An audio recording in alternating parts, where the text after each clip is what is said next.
vous avez un compte apparent, un compte cousin, si vous voulez, et que vous avez ouvert sur un autre nom, et que vous faites cette erreur-là de vous répondre à vous-même, eh bien, ça ne ment pas, ça écrit que vous êtes répondu à vous-même ici, et on voit qu'il a répondu à la vérité. Donc, la vérité est Kinders. Kinders est la vérité.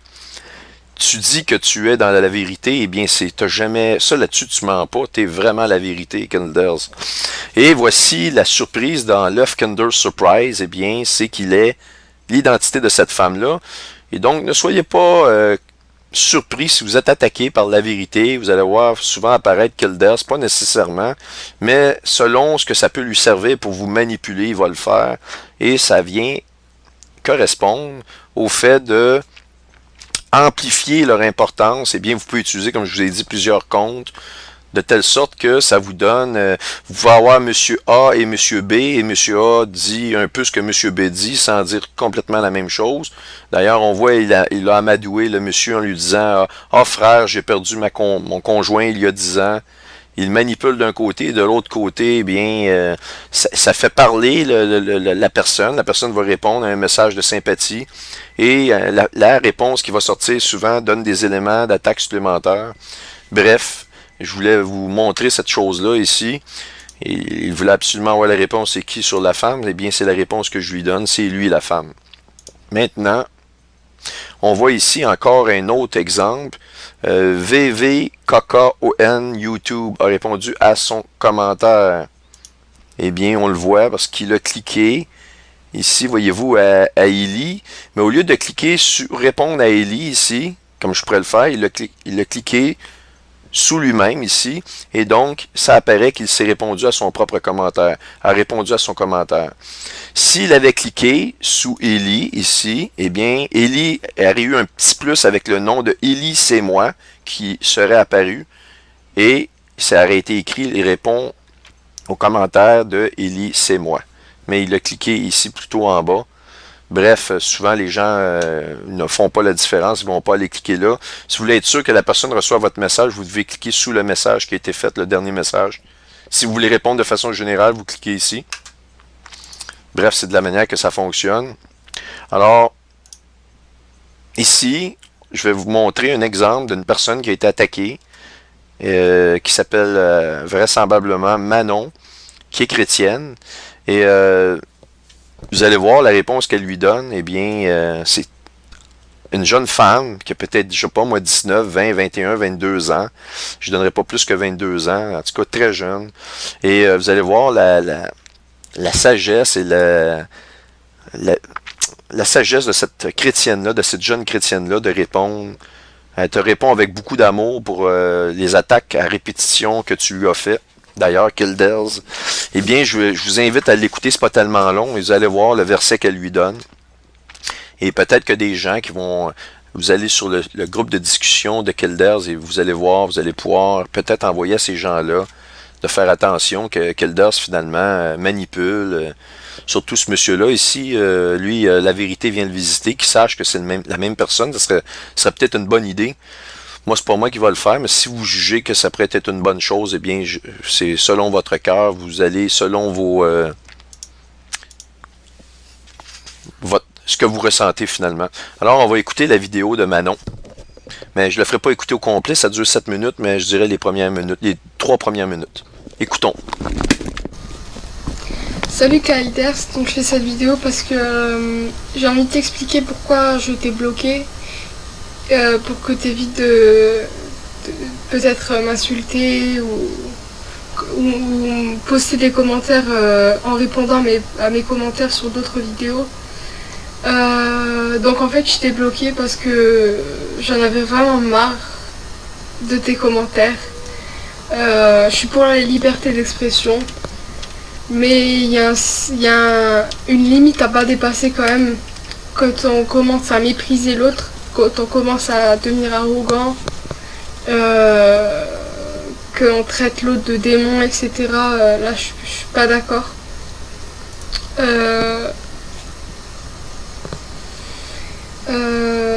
Si tu penses que moi et mes frères en Christ, nous ne disons pas la vérité, que nous entendons des voix de démons, etc., C'est ton droit, tu as le droit de penser ça, mais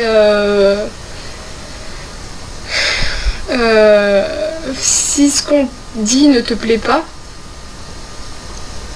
clique sur la croix, quitte la vidéo, au lieu de venir de perdre ton temps à poster des commentaires inutiles. À la place d'aller évangéliser par exemple le monde, tu postes des commentaires inutiles sur nos vidéos, tu fais de la gymnastique biblique, tu mélanges les traductions, bref. Donc j'aimerais te citer 2 passages de la Bible. Le premier, c'est dans 1 Timothée chapitre 6, je crois.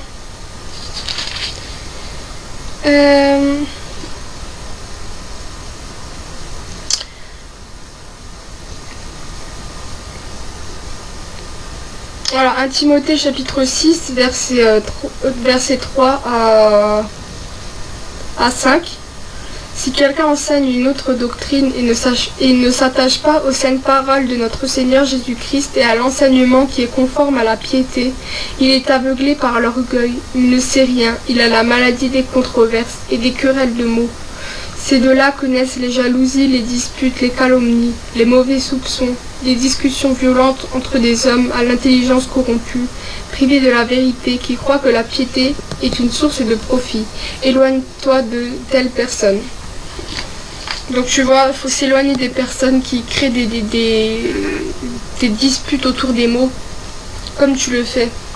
Quelle réponse exceptionnelle. Et ensuite dans 2 Timothée chapitre 2, verset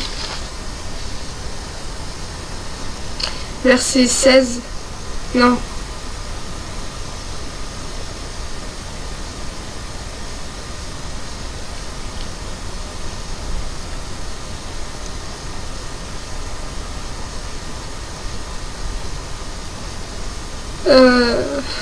Quelle réponse énergique de cette femme-là, c'est incroyable. Dire, 2 Timothée, chapitre 2, verset 14. Rappelle ces vérités aux croyants en les suppliant devant le Seigneur de ne pas se livrer à des disputes de mots. Elles ne servent à rien, si ce n'est à la ruine de ceux qui écoutent. Donc voilà, c'est pour ça que je t'ai bloqué. Parce que, comme il est dit, les disputes... Alors, on voit, mais quelle réponse avec force. Ça résume absolument tout. Puis maintenant, Manon, si elle pouvait savoir la raison pour laquelle cet homme-là attaque, eh bien, la raison, c'est énormément de la désinformation. On a ici Éternel, mon berger. C'est une femme qui m'envoie journalièrement des versets bibliques, que je salue d'ailleurs. Et je peux te dire que je lis tes versets à toutes les fois que j'en reçois. C'est une très grande source de joie de recevoir de la parole de Dieu journalière de ta part. Puis elle a été attaquée par nul autre que Kildares. Encore une fois, voilà le message de Kildares dans ma boîte de chaîne.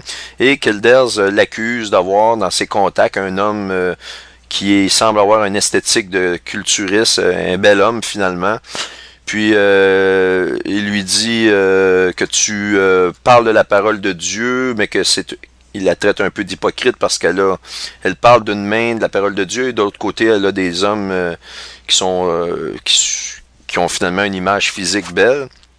Et elle dit que je ne vais pas envoyer des gens parce qu'ils font quelque chose de pas correct, parce que ma job à moi en tant que chrétienne, c'est d'enseigner à ceux qui ne connaissent pas la parole. La parole, si vous enseignez, vous pouvez enseigner à ceux qui la connaissent, mais celles la connaissent déjà, ils sont déjà avec le Seigneur. Ces personnes-là doivent aller chercher la connaissance selon leur cœur. Mais normalement, le but du chrétien, c'est surtout de témoigner à ceux qui ne connaissent pas rien de la parole de Dieu. Donc c'est ce qu'elle dit un peu. Et on voit ici le message de Kildare. Je pensais que Jésus était votre unique amour, mais je constate qu'il n'est pas votre seule passion. Les beaux mâles ici. Mais, voyez-vous, écoute, Éternel est mon berger, j'aimerais ça que tu reçoives ma vidéo, mais il se travestit sur Internet en se donnant l'identité de la vérité qui est une femme, et lui est un homme, et il joue sur 2 tableaux. Donc, moi, je vais en profiter pour ajouter au verset incroyable que Manon a répondu à Kelder ceci dans Deutéronome 22, le verset 5. Une femme ne portera point un habillement d'homme et un homme ne mettra point des vêtements de femme ou se mettre sous l'identité d'une femme. OK? Car quiconque fait ces choses est en abomination à l'Éternel, ton Dieu. Voilà. Alors, je termine le segment avec une dernière exemple de désinformation qui n'a pas rapport, qui a rapport avec moi, mais pas avec les dernières attaques. C'est une attaque que j'ai subie il y a plusieurs, je dirais, j'étais jeune chrétien, il y a environ 4 ans, 3 ans de ça. Ouais, 3-4 ans. Alors, pour terminer sur la désinformation, je vous ai montré de la désinformation directe. Vous avez des groupes de désinformation qui sont indirects. Ces groupes-là, pour traiter de certains sujets, et sont souvent spirituels. Si vous détruisez au passage 4-5 religions, eh bien, dans le même tas, il est fort possible que vous détruisiez la religion réelle, dans le fond, où vous avez 5 sujets, il y en a un qui est vraiment véritable, vous en avez créé 4 autres, donc vous en avez 5 au total. En détruisant les 4 autres, en détruisant un parmi les 5, pardon, qui est apparenté aux autres, eh bien, vous risquez de faire en sorte que les gens qui n'ont pas la connaissance vont se détourner des 5, finalement éliminant par le fait même le vrai sujet ou le sujet qui traite des vraies affaires. Et donc, ici, vous avez un organisme qui s'appelle les Sceptiques du Québec. Cette organisation-là, je pense que les Sceptiques de Paris ou les Sceptiques de la France, ils ont plusieurs organisations semblables dans plusieurs pays dans le monde qui sont apparentées à cette organisation-là ici. Et je vous conte une anecdote rapide. En 2010, j'avais écrit une conférence pour Pierre Gilbert, une partie de sa conférence qui traitait de Planète X. Et mon beau-père, qui est un amateur des choses astronomiques, finalement, me trouvait pas mal fou. Et puis, j'avais affiché ma foi à ce moment-là. J'étais né de nouveau, ça faisait peut-être un an. Puis, il a su que j'étais affilié avec si vous voulez, le ministère de Plein Feu sur l'Heure juste. Et il appelait Pierre Gilbert mon gourou, et lui-même, il avait un ami qui s'appelait Denis Hamel. Et cet ami-là, qui était proche de mon beau-père, ils avaient les mêmes points communs, la photographie, ou l'astronomie, ou la science. Il l'avait fait venir parce que lui faisait partie des Sceptiques du Québec. Est-ce qu'on voit son nom apparaître? Oui, en tout cas, ils l'ont peut-être enlevé, je vais vous expliquer pourquoi. Bref, il faisait partie des Sceptiques du Québec et il avait des contacts avec le groupe de Jean-René Dufort, qui est une émission ici au Québec, pour rire des choses politiques, de faire ressortir le ridicule des choses et de l'amplifier. Et il devait contacter cet organisme-là pour venir durant la conférence, filmer, puis nous poser des questions pour éventuellement nous faire mal paraître. Je ne dis pas que Jean-René Dufort serait venu nous visiter, mais c'était leur intention. J'ai eu les preuves. Le Seigneur m'a montré des échanges via courriel de son plan, dans lequel, dans mon dos, en secret, il avait fomenté avec Denis Hamel. Donc le Seigneur m'a monté ça m'a donné énormément de peine, ça m'a fait vraiment quelque chose, qu'il voulait saboter une conférence que j'avais mis des heures de travail à l'intérieur de ça. Bref, cet homme-là, Denis Hamel, il a été mis en situation que je puisse le contacter pour commenter un des articles de Denis Hamel sur Einstein. Alors si on rentre Denis Hamel, Einstein, Albert Einstein, astrologue, les Sceptiques du Québec. C'est un ouvrage qui a été fait. Je ne sais pas si mon ordinateur va l'ouvrir, j'ai un problème. Je lui demande d'aller chercher les fichiers Reader, mais il ne veut pas. Donc, en tout cas, vous avez ici... C'est vraiment... Attendez un instant, on va l'ouvrir.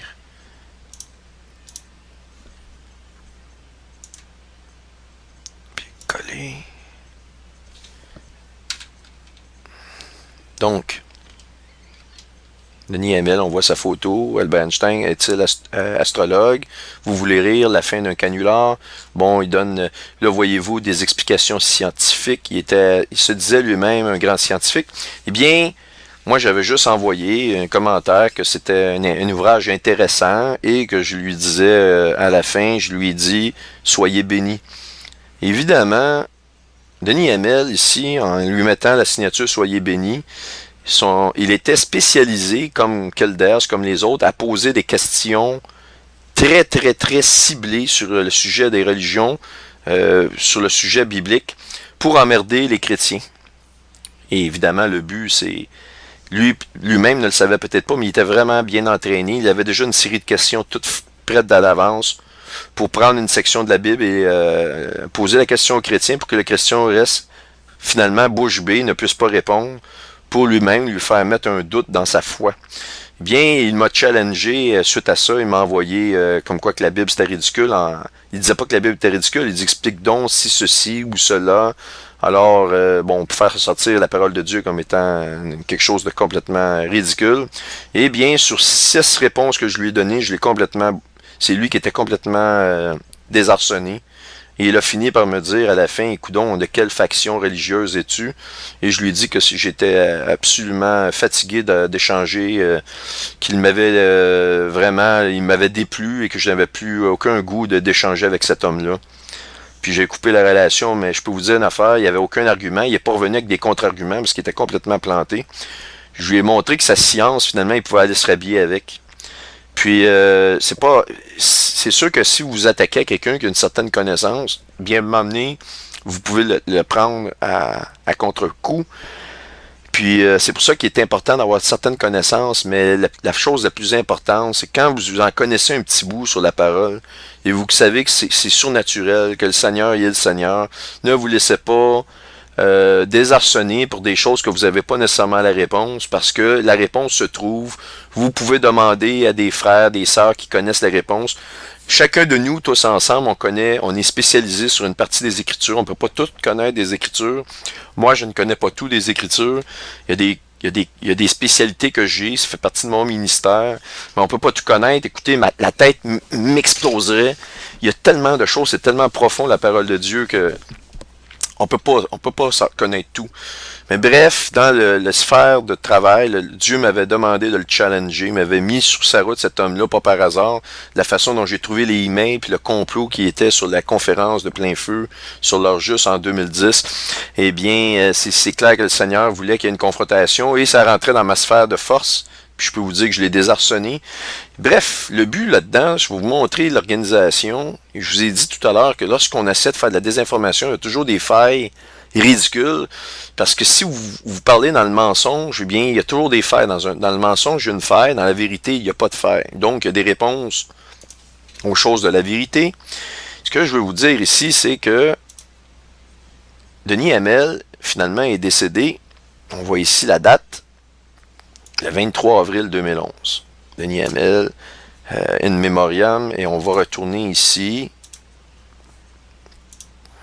Donc, les sceptiques du Québec.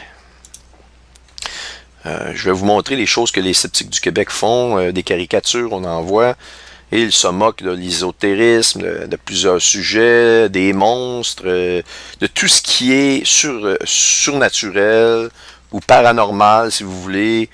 Eh bien, on se moque éperdument du suaire de Turin, le créationnisme. Et, écoute, ils ont des caricatures. C'est extrêmement troublant et méchant. Je vais vous dire une affaire, là. Ils se moquent carrément de toutes ces choses-là, du paranormal, mais de la parole de Dieu, précisément aussi. Je pourrais-tu vous donner un exemple? J'en ai une. Sur le sacrifice d'Abraham, le titre qu'ils lui ont donné. Attendez, on va arriver. Bon, le sacrifice d'Abraham, QS 70. Puis si on va ici sur offre-moi ton fils en holocauste. C'est horrible, mais je dois le faire, tu sais. La pensée, ils prescrivent une pensée à Abraham. Et celui qui ne connaît pas la parole de Dieu, Abraham n'a jamais pensé ça. C'est pas biblique. Les autres, ils supposent dans la tête une réponse de ridicule pour que celui qui ne connaisse pas la parole se dise hey, moi, avant que je lise la Bible, là, ça va être la semaine des 4 jeudis, comme on dit dans l'expression, ça va être jamais. Et là, si vous avez un vrai chrétien qui l'approche avec la Bible, il va dire hey, moi, là, cette folie-là. Il y a le sacrifice d'Abraham. Et en plus, le titre suppose qu'il l'a vraiment tué, son fils. C'est complètement faux, il faut voir le contexte. Donc, c'est mis hors contexte, ça suppose quelque chose qui est complètement hors contexte, dans lequel le titre est faussé, le sacrifice d'Abraham, supposant qu'il a vraiment tué son fils. Bref, vous avez plein de ça, vous pourrez aller voir sur leur site. Et ici, eh bien, moi, au mois d'avril 2010, j'ai eu cette conversation-là, cet échange via email, pas une conversation de voix à voix, mais par écrit avec Denis Hamel. Et comme je vous dis, je l'ai désarçonné et ça a cessé là. Je me demandais pourquoi Dieu m'avait demandé de le challenger, mais j'étais perturbé tellement ces gens-là sont tellement méchants d'essayer de ridiculiser à tout prix. Puis lorsque tu leur donnes des réponses à leurs questions, ils continuent, ils essaient de reprendre. Après 6 fois, il a abandonné. Il avait épuisé finalement les questions déjà prévues d'avance pour me désarçonner. Et au lieu de se dire, finalement, la Bible, c'est peut-être quelque chose que j'étais peut-être dans l'erreur, ils persistent dans leur non-croyance de quelque chose de vrai. Et on voit ici une mémoriam, Denis Hamel. Denis Hamel est décédé le 23 avril 2011, comme je vous l'ai montré. Nous avons perdu un collaborateur efficace et rigoureux. Un collaborateur efficace, ça veut dire qu'il faisait ressortir et moquer des choses, il était rigoureux. Oui, on a vu ça, je peux vous dire que sa rigourosité, je l'ai bien vu, je l'ai désarçonné 6 sur 6. Auteur d'une quinzaine d'articles bien documentés dans le Québec sceptique sur l'astrologie, la voyance et la religion. Denis était aussi un photographe de nos soirées. Comme je vous l'ai dit, mon beau-père, il aime énormément la photographie, dont les oiseaux. Et lui aussi avait la même chose. C'était une personne en passant très très en forme. Ceux des sceptiques qui pourraient s'adonner à écouter ma vidéo, vous allez reconnaître que c'était un jogger, c'était un gars qui faisait des marathons, c'était un gars très en forme physiquement, là. Et porte-parole de notre organisme et membre conseil d'administration depuis 3 ans, 2008-2011. Outre sa jovialité et sa convivialité, nous regrettons aussi son audace, sa détermination et son franc-parler. Il ne craignait pas d'afficher ses convictions sceptiques et anti-religieuses. Je vous confirme qu'il était effectivement, spécifiquement, la parole de Dieu, il s'en moquait d'une façon, c'était troublant. Denis faisait des recherches rigoureuses. Oh, c'était tellement rigoureux, là. Je veux dire, une affaire, c'est que les questions qu'il proposait comportaient d'énormes erreurs. Et que lorsqu'on lui répondait vraiment avec les vraies choses, c'est lui qui avait l'air ridicule au bout de la ligne. Donc, moi, je suis pas d'accord avec la rigorosité ici. Alors, dans des bibliothèques et sur Internet, il correspondait directement avec les personnes impliquées pour écrire des articles soutenus par de nombreuses références. Nous avons perdu un collaborateur efficace et rigoureux, il répète ce qu'il dit en haut, mais sa mémoire restera bien vivante dans nos cœurs. Attends un peu. Est-ce que la mémoire, c'est un concept abstrait? Est-ce qu'une mémoire, c'est physique ou c'est abstrait quand on parle de la mémoire des choses? Parce que je vous rappelle ici qu'on se moque de toutes les choses qui sont non visibles, des choses surnaturelles. Alors, si je comprends bien, si sa mémoire, pour prendre vos principes à la lettre de ce que vous faites, donc si la mémoire est gravée dans vos cœurs, vous avez dû avoir les cœurs saignants parce que faut prendre un graveur puis ouvrir, j'imagine, le corps de la personne puis aller graver directement sur les tissus musculaires du cœur. Donc ça a dû laisser des cicatrices épouvantables. J'imagine que ça a dû vous faire très mal. Je ne sais pas à quel hôpital vous avez été opéré pour ça, mais j'espère que ça ne m'arrivera jamais de me faire graver des choses sur le cœur. Et en plus, quoi, sa mémoire va être gravée dans vos esprits, mais vous venez de dire que les esprits, ça n'existe pas. La prière, on va voir ce que vous avez à dire sur la prière. Oh mon Dieu, je suis si seul, aidez-moi. Vous voyez la main de Dieu qui donne une carte de crédit ou je ne sais pas. C'est ça, fait que c'est pour montrer le ridicule de l'abstrait. Et eux, par contre, se donnent à eux-mêmes des droits d'avoir dans l'esprit de cet homme-là, Denis Hamel, gravé la mémoire de Denis Hamel, la mémoire qui est déjà quelque chose de non visible, donc il lui porte quelque chose de véritable. Ou vous êtes hypocrite en prononçant ça, mais vous avez l'air sincère ici dans vos paroles. Donc sa mémoire, concept virtuel, est gravé dans vos esprits, autre concept virtuel que vous dénoncez. Mais ça, vous avez le droit de vous prononcer ça comme la vérité. Alors, concrètement, dans les nombreux excellents articles sceptiques qu'il a publiés. Alors, mais je vais vous montrer que, pour continuer mon anecdote, que lorsqu'on se moque de la parole de Dieu, on s'embarque sur des sentiers très noirs, très sombres. Il est écrit dans la parole, et à vous, moqueurs, cessez de vous moquer, car votre sort pourrait empirer. Autrement dit, le sort qui vous est réservé, au lieu d'avoir juste la mort, ça pourrait être une mort lente, ça pourrait être une mort épouvantable, ça pourrait être quelque chose que vous ne pouvez pas imaginer, parce que quand la colère de Dieu s'abat sur une personne, et là elle s'abat sur le monde, eh bien le monde va vraiment pas trouver ça drôle. C'est triste ce que je vous dis là, je dis pas ça avec joie, ce que je dis là, c'est... le Seigneur m'avait montré ces choses-là et je savais qu'un jour j'en témoignerais parce qu'il fallait que je le fasse et le Seigneur m'a montré dans le cœur que lorsque je devais parler de ce que je vais vous montrer ici concernant cet homme-là, eh bien que ça serait proche de l'enlèvement, que je devais le faire juste avant son retour. Puis, Denis Hamel, un des sujets dans lesquels il avait challengé et qu'il ridiculisait, c'était la crucifixion de Christ et sa résurrection. Il avait des arguments, des questions toutes faites pour ridiculiser le fait que la résurrection de Christ était un fait historique, que finalement c'était un ramassis de conneries sur la résurrection de Christ. C'est un de ses points forts et ceux qui le connaissent bien, vous le savez d'ailleurs. Eh bien, moi, m'amener mon beau-père appelle chez nous, il nous dit « Ah, un de mes amis est décédé, il faut que j'aille au service, il faut qu'on descende chez vous. » Ce qui reste à 2 heures de chez moi, mon beau-père, la belle famille reste à 2 heures de chez moi. Et donc, Denis Hamel restait pas tellement loin de chez nous. Et puis, évidemment, bien, il devait venir chez nous pour aller à son service. Et moi, un ami, je ne savais pas c'était qui. C'est quand il est arrivé chez nous, il parlait avec ma femme, il a dit « Ah, c'est Denis Hamel. » J'ai dit « Denis Hamel. » Là, ils partent pour aller au service. Je dis à ma femme, tu te rappelles, hein, je t'avais montré les preuves qu'il était en train de comploter avec son ami pour venir